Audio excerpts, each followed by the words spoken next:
Ang tinig ko'y pakikinggan ng kabilang sa aking kawan. Ako'y kanilang susundan. Alleluia, Alleluia, Alleluia. Alleluia, Alleluia, Alleluia, Alleluia. Sumainyo ang Panginoon. At sumaiyo rin. Ang mabuting balita ng Panginoon ayon kay San Marcos. Papuri sa iyo, Panginoon.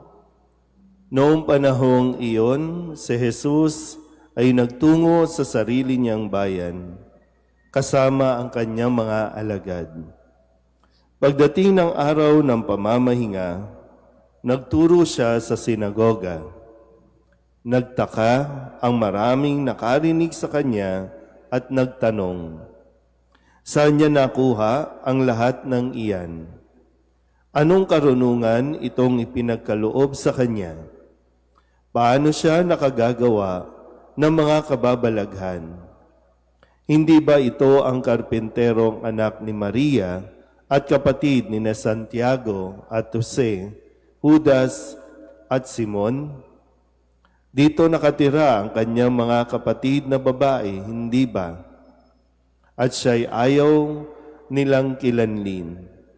Kaya't sinabi ni Jesus sa kanila, ang propeta'y iginagalang ng lahat, liban lamang ng kanyang mga kababayan, mga kamag-anak at mga kasambahay. Hindi siya nakagawa ng anumang kababalaghan doon, maliban sa pagpapatong ng kanyang kamay sa ilang may sakit upang pagalingin ang mga ito. Nagtaka siya sapagkat hindi sila sumampalataya. At nilibot ni Jesus ang mga nayon sa paligid upang magturo. Ang mabuting balita ng Panginoon. Pinupuri ka namin, Panginoong Hesukristo. Isang magandang umaga po sa inyong lahat. Ngayon po ay Miyerkules ng ika-4 na linggo sa karaniwang panahon.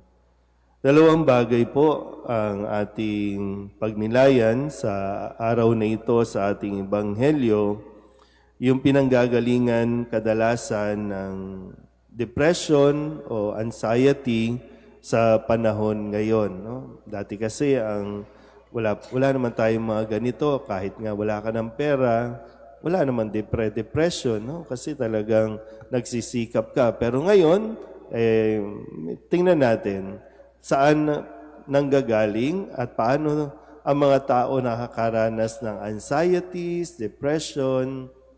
Una, tingnan natin. Sabi sa Ebanghelyo, nagtaka ang mga tao kung paano at saan nakakuha ng ganitong karunungan o kaalaman, kakayahan si Jesus. Ito yung kanyang mga kababayan, kamag-anak, o doon mismo sa lugar kung saan lumaki si Jesus.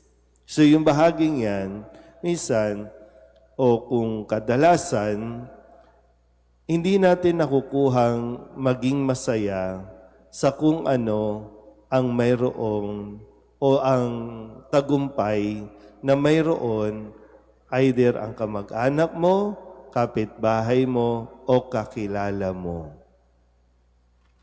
At dahil doon, isip ka ng isip, bakit siya, bakit yung anak niya, bakit samantalang ikaw, parang gano'n, no? Bakit kami, bakit?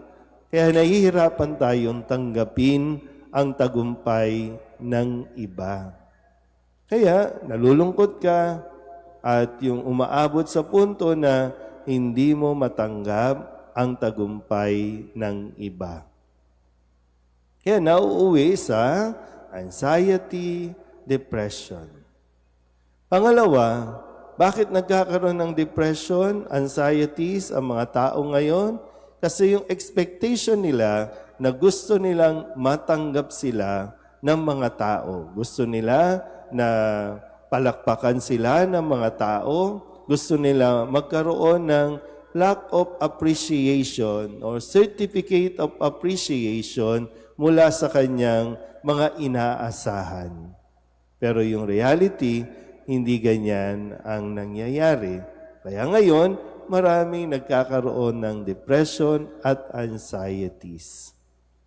Kaya sana po sa kwento sa ating ebanghelyo na mismong si Kristo, naranasan niya ang hindi kilalanin ng mismong kanyang mga kaanak, kapitbahay o mga kakilala doon sa kung saan siya lumaki. Kasi 'di ba sabi nagbalik siya sa kanyang sariling bayan pero hindi siya kinilala dahil para sa kanila paano siya nakakuha ng ganyan? Paano siya gumaling?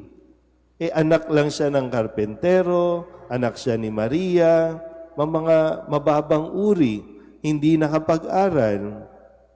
Pero hindi yan nagpahina ng kalooban ni Jesus. Kahit na may ganyang mga comments o sa panahon natin ngayon, mga bashers sa buhay niya, tuloy lang ang kanyang misyon. Kaya nga sabi, ikinalungkot man niya ito o ipinagtaka niya, pero hindi ito, kumbaga, nagpapigil sa kanya. Kaya ang sabi nga sa dulong bahagi, pumunta rin siya sa iba pang nayon, sa paligid, para magturo. So, kung ayaw nila, kawalan ko ba? Kawalan nila. Bakit iisipin mo nang iisipin na hindi ka nagustuhan ng mga taong inaasahan o gusto mong magustuhan ka o ma-appreciate ka? Tuloy mo na lang. Ginagawa mo ba ito para sa kanila? O ginagawa mo ito dahil alam mong ito ang mabuti, hindi lang para sa iyo, kundi ito ang kagustuhan ng Diyos. Kaya marami din hindi na nakakausad. Marami ang hindi na nakakapagpatuloy kasi humihinto na sila doon sa karanasan na hindi ako tinanggapin. So, sino ang nawalan din? Di ikaw din. Sino ang hindi nag-improve? Sino ang hindi nag-mature? Di ikaw din. Kasi nagpatalo ka sa mga negative comments sa iyo ng mga tao. Kaya alam nyo, mahalaga talaga yung isang, kumbaga, yung foundation o basic foundation na dapat kilala mo ang iyong sarili, tanggap mo ang iyong sarili bago mo igiit na kilalanin at tanggapin ka ng iba. Amen?